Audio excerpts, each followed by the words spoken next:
Hello, Robbie. You look a bit like a monkey. I'm not a f***ing monkey. I'm not a monkey. Shut up, you f***ing Good afternoon, morning, evening, or night. Or do you want to intro it? You normally intro Good it. afternoon, morning, evening, or night, ladies and gentlemen, and welcome to a little cheeky talk about one cheeky little monkey.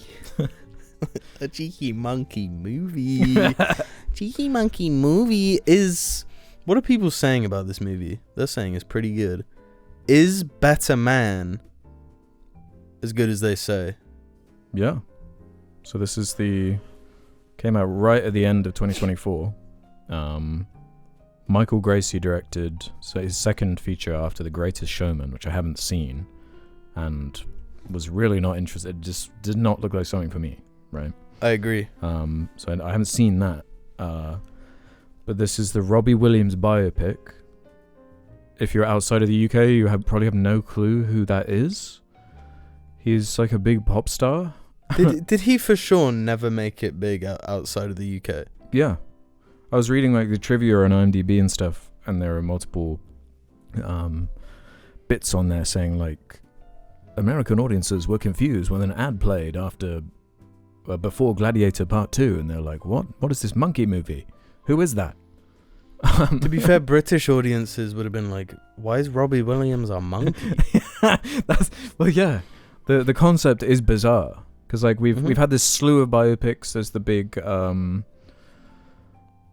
on his name, Bob Dylan one with Tim Chan playing Bob Dylan.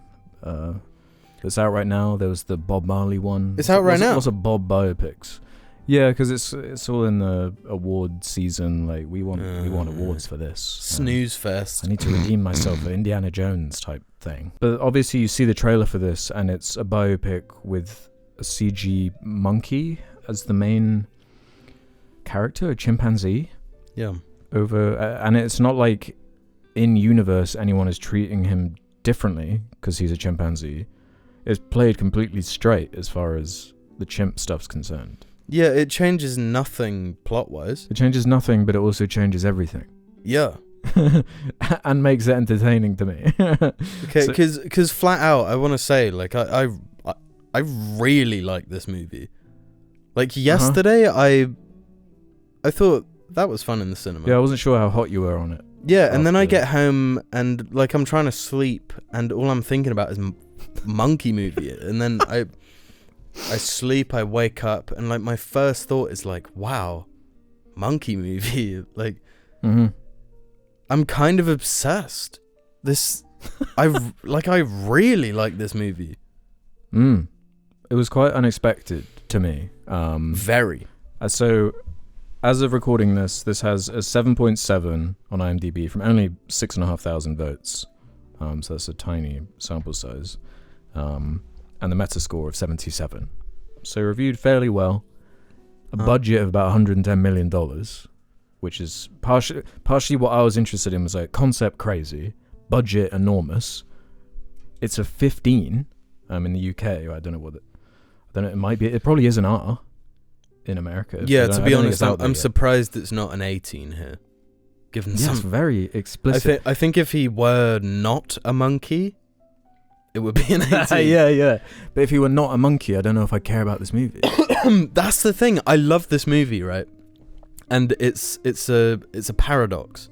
The film is a paradox because it's like, would I like this movie if he weren't a monkey? Yeah. No. Do I like it with him being a monkey? Yes. Yeah.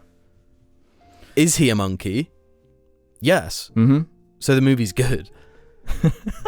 And I was also like, I was questioning before seeing it, how are they going to justify this? Is there actually like a thematic reason for it? Like, I would call myself a surface level Robbie Williams enjoyer. I know his big ones. I've never like sat down and listened to his albums. I just have a nostalgic connection, I guess, from growing up in the 90s, hearing Millennium constantly as the Millennium was coming around. All his big ones. So I mean, a little while ago, I think I was here and you put a couple of his songs on, and I've kind of been a Robbie Williams hater. Oh, have you? Because he kind of represents like status quo type, like type vibes, and everyone knows I'm kind of a punk. You're kind of like going against the grain type thing. Yeah, I'm kind of punk these days. But I couldn't deny that Robbie Williams has some bangers. Yeah. He's got some tunes. You can't deny it. Some CH-oons tunes. As far as like British pop is concerned, like hell yeah. Yeah. Let's go. Yeah. So I always had to give him some credit there, but being someone that didn't really like him in general going into this movie, and at the start of the movie I was like, maybe for the first 20 minutes I was like, I don't think I'm gonna like this. Yeah, I was concerned this is gonna too. Piss me off. There was a trivia thing saying, it was a quote of Robbie Williams saying, you're gonna be like, what the for the first 5 minutes, but then it just kind of settles. Yeah, and it does. I like it's made me look at this man in a totally different light. Yeah, because it actually does what a biopic should do, which is be honest and self-deprecating. Yeah. Like that's what I kept thinking about Bohemian Rhapsody while watching it, and just how much I dislike that as a biopic, and how it missed all of the actual interesting stuff about them as a band, and any of the potential drama and what was actually going on in his life that wasn't squeaky clean. Mm-hmm. It's the squeaky cleanness that is just like so mom movie, you know? Right, yeah. It's like that's for moms and grandmas type thing. But just from the word go, he's like, yeah, he's swearing, he's taking drugs, he's like getting jerked off, and he's like an ape club while doing it. Yeah. And yeah, it everything about it on paper shouldn't work. Yeah. But in practice, it's entertaining all the way through, and earnest, and feels like it's coming from a genuine place. And part of it, I feel like, it's based on his life, and he had like a crazy life, to be fair, as well. So it's kind of interesting anyway from that level. But the way it's kind of addressing his myriad relationships with his family, his complicated dynamic with his dad, who's all about like fame for fame's sake and what that does to him, and how he turns to like drugs to deal with the immense attention he's getting. And like he's 15 when it all starts, so he's obviously like not in a position to deal with this, but he's also got his nan going on, and his personal relationships, and it's like it goes through a lot. And the charm he brings as like a main character, and he narrates the whole film. I read the narration was achieved through over like a year. They were doing interviews with him, just like saying like, just like describe your life, because they wanted it to sound like naturalistic, and so that comes across, and it does feel like natural, and like it's a real person talking, and it's like it doesn't feel manufactured. Even though this is $110 million like huge production, it's technically an indie movie, I think, weirdly. I didn't pick up on any big like labels. Yeah, and I don't know how they expect to make money on this. It's not going to make that back, if I had to guess. Maybe on digital or something, or if it gets on like a streaming service, it might get big, or TikTok or something. I think that's awesome though, that it kind of exists for itself. That's what like part of what is so compelling about it to me is like it's just such a batshit crazy idea. Yeah. And yeah, it's so like real and emotionally honest. That's my main thing with the film. I think the fact that, because with Bohemian Rhapsody, obviously, Freddie isn't around to have any sort of input. To have Robbie's direct input, as well as how like revealing the movie is, of like him not being a perfect guy,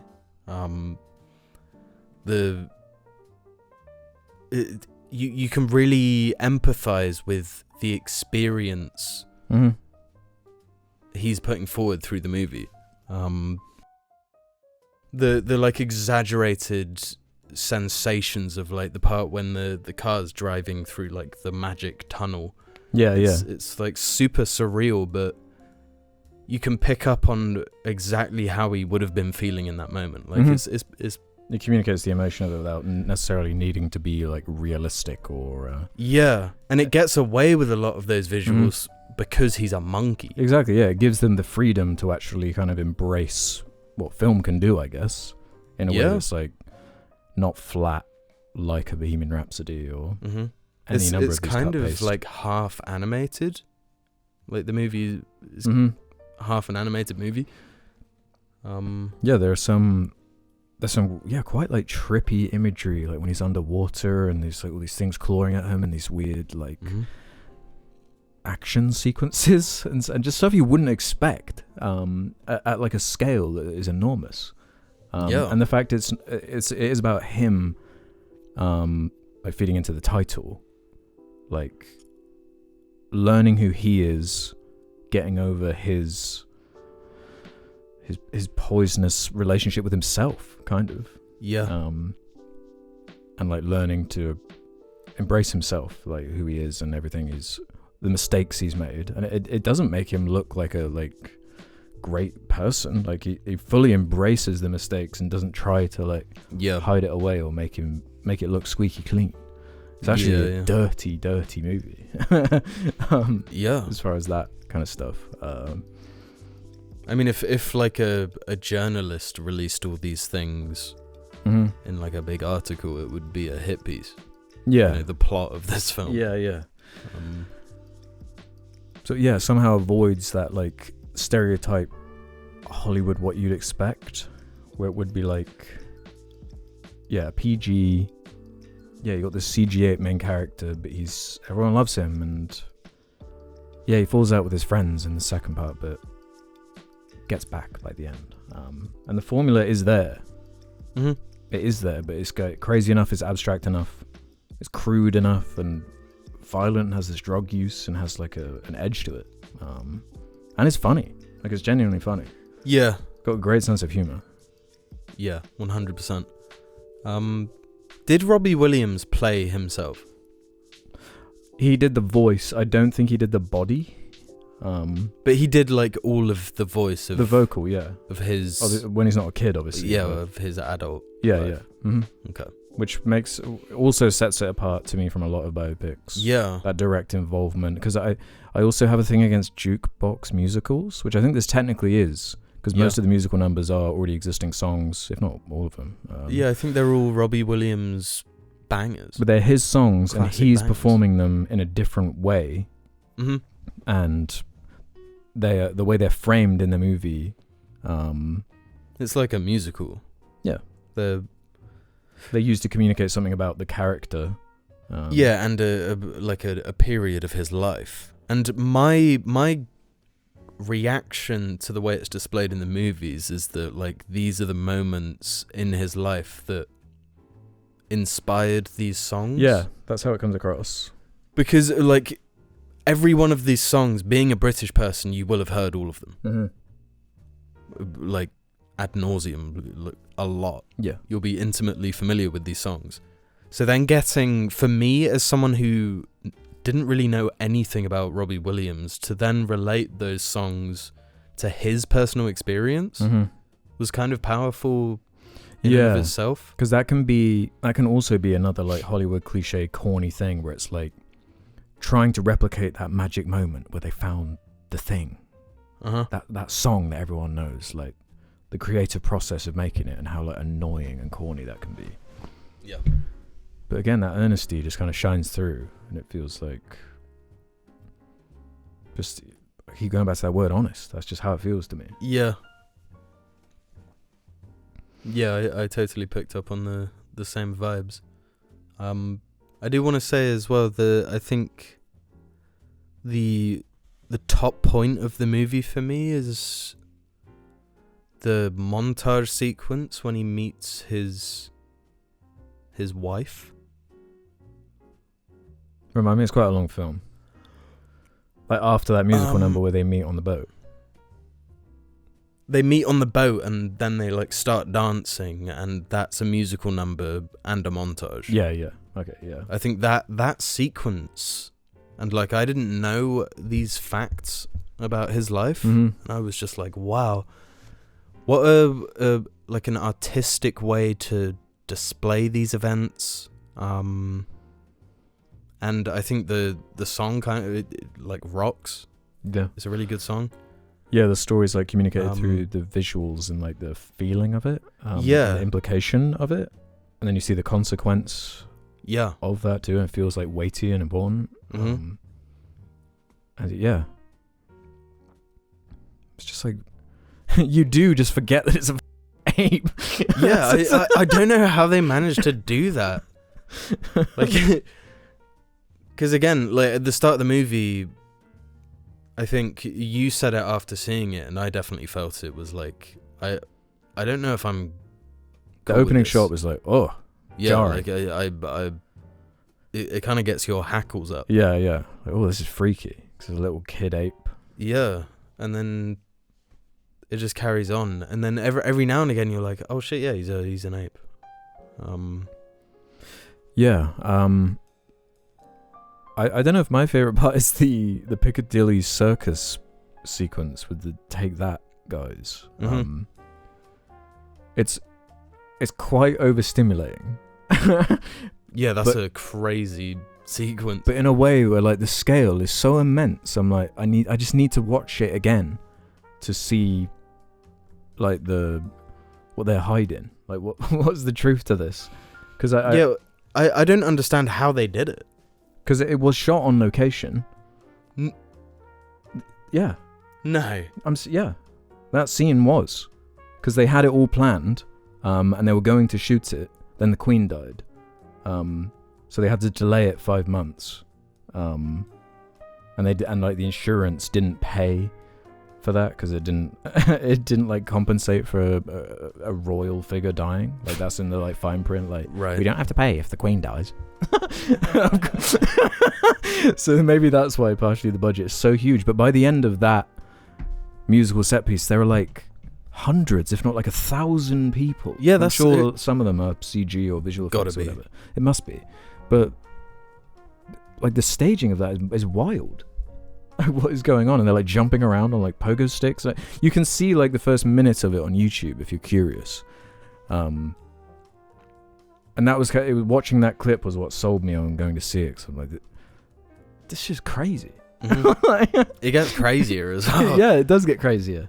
And I was never bored. No. For a 2-hour, 14-minute long film. Yeah, I kind of. Is it that? Wait, how long? 2 hours, 14 minutes long. Wow. Yeah. That's crazy. Because I kind of want to see it again. I'll watch it when it comes out on digital, probably. Yeah. Yeah. Like, I want to see it. I'm sure it's going to come to a streaming service. Yeah, and if it bombs as hard as I think it might, that might be It'll be there sooner soon, than you yeah. think. Yeah. Yeah, and I think I'm probably going to start adding some Robbie Williams songs to the old Spotify. Yeah, I've already done it. Yeah. How? Yeah, I really didn't foresee this. No, because I was like memeing it a bit when the first trailer came out. It's like, Mhm. what a crazy idea. Yeah. Oh, and that reminds me, when I watched, I went to watch that clip of it again, and I was looking at the comments, and there was a particular one that made me laugh because it was like, what? YouTube comments, man, there's some gold in there. This random guy commented on one of the trailers. This like some alternate timeline if Gordy the monkey from Nope became friendly. Like, imagine if Gordy didn't go crazy and started singing. Okay. But all of the comments were kind of like that. It's like, yo, this is blowing my mind. It's like if Caesar like just wanted to sing. yeah. Okay. Which is why I'm kind of confused why it's not more popular. I really thought that was like a slam dunk, like, because I've been saying this for years, the CG ape thing. Yeah, it's a winner. That is the winner. You can't lose. Yeah. And then the one time they make a biopic I like actually like, and it like bombs. Yeah. I don't know if I've seen any other biopics really. I mean, it's just not really a genre I give a shit about most of the time. Yeah. There are some good ones. But recently the ones specifically, I'm more talking about like the ones spurred from the success of Yeah, Bohemian the Rhapsody. specifically like the pop star, rock star Yeah. ones. And how like cloying and like saccharine they can be.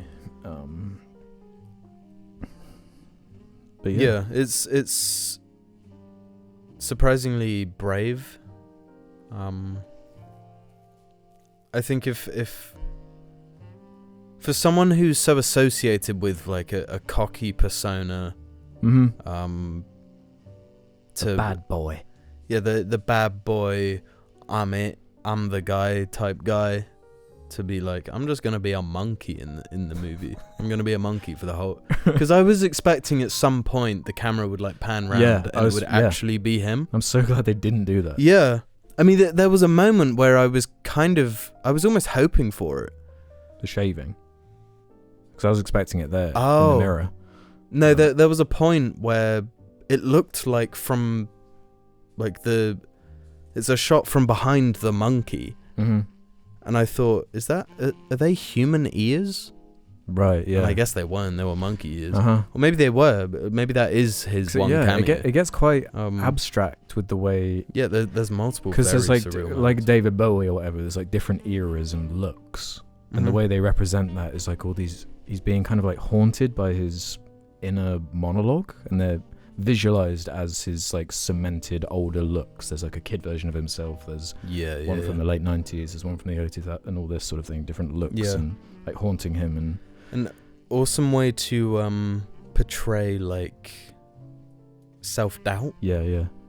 There's all these previous versions of himself, as well as Robbie Williams being a different person to Robert Williams. Yeah. Mm-hmm. And when he's talking about like, I guess, can you really spoil a biopic? I've been not sure whether to say like, I don't know. spoilers or not. Because I knew a lot of this already. I knew that about the drug stuff and that he suffered with it, but not like through this framing or the way they explore it. But there is a scene, an AA scene, where he says something like, I'm unevolved. And like, I'm trapped at the age. They say you get trapped at the age you became famous. Yeah. And that was like a click moment for me where it's like... That makes sense. The ape thing is like, it's not just a gimmick. There's like a purpose to it. Yeah, thematically works. Yeah. And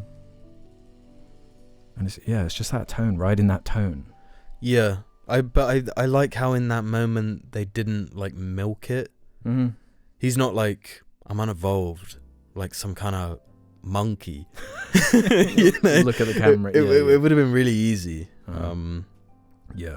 To go that little bit. That's why I'm just so shocked that like all the pitfalls this bizarre idea has, it misses a bunch of them. Yeah. Like the only thing I could really ding it for is like just the formulaic nature of like a rise to riches type thing, and it's not the most original as far as like the A to B. Mm-hmm. The young whippersnapper who's just got dreams of fame, and then he gets it and he finds out it's not all it turned out to be. Yeah. That kind of thing. It's not like an original idea, but this framing, there's just no make him movie monkey. like it. Like, yeah, just turn him monkey. Yeah, I was really shocked by this.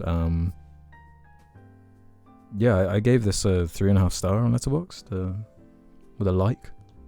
Okay. I was thinking maybe 4 star last night, and then I thought 4.5. Really, you raised it that much? Wow. Okay. Yeah.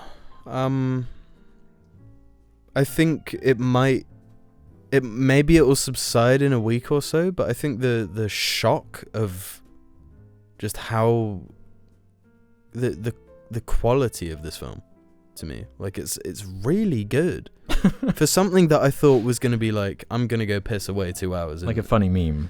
Yeah, and then like we could laugh about it and make fun of it. So no, it's made fun of me. It's made a monkey out of you. I guess we made monkeys out of each other. Shout out to, I really like the casting choice of his dad, Steve Pemberton. Mhm. A lot of fans of British media will probably recognize his face. He's in a bunch of stuff. Yep. He gives like a good performance. I like his style of acting. Fun character.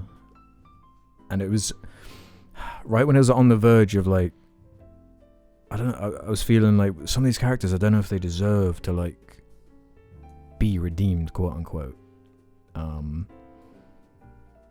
But it does work. It does make sense from the perspective and the fact that like you can go and watch the real life event that these moments are based on, and it doesn't have that biopic problem where it's like the end of Bohemian Rhapsody where it's the Live Aid performance, right? And they're like remaking it. Yeah. It's like, well, I could just watch the Live Aid performance on YouTube and get the real thing. Mhm. Why would I not just do that? But this isn't a replacement of like the performances that already exist. Yeah, he It's more wasn't like a monkey before. yeah, exactly. Like this Yeah. weird idea. Can't believe it works. I would recommend it. Yeah, I would. Straight up. I think it's as good as they say. Maybe better. I need to see like how it holds up on a rewatch, I guess. Yeah. How it flows. Yeah, quite a surprise. Shocking. Yeah, thanks, Robert. Monkey madness. Yeah. I mean, I'm gonna say it, masterpiece. It's a monkey masterpiece. Ooh, a monkey masterpiece. You might say we're ape bias. I am in certain ways, but Yeah, I don't know. I am. I mean, I'd be interested to know if any Jarlings have seen this, and if so, what they think. Especially if you've seen it and you're not from the UK. That's what I'm most curious in. If you don't know who this is, how does this work? Because I feel like it still would work as like a commentary on fame or just the idea of I think and it might even make the movie better. Uh-huh. I think to hear some of these songs for the first time, you're kind of lucky. And I mean, maybe you think they suck when you hear them. Mm-hmm. But yeah, to be able to hear a song that's so culturally ingrained within our because we obviously can't British remove people. that from it. Yeah, from our perspective. So I hear this song and I'm like, oh shit, I'm British. This is in my DNA. Yeah. I have to like this. Mm-hmm. I would be very interested to hear some opinions. Yeah. So thanks, everybody. Monkeys, especially. When are we going to get the orangutan movie? Who would be a good biopic to have as an orangutan? A biting political satire with Boris Johnson as an orangutan. Shit, yeah. I don't think even an orangutan. Orangutans are too biopic. Nice and likable. Yeah. Yeah. Needs to be someone you actually like. So yeah, scratch that. Got to go back to the books for that one. Gordon Brown.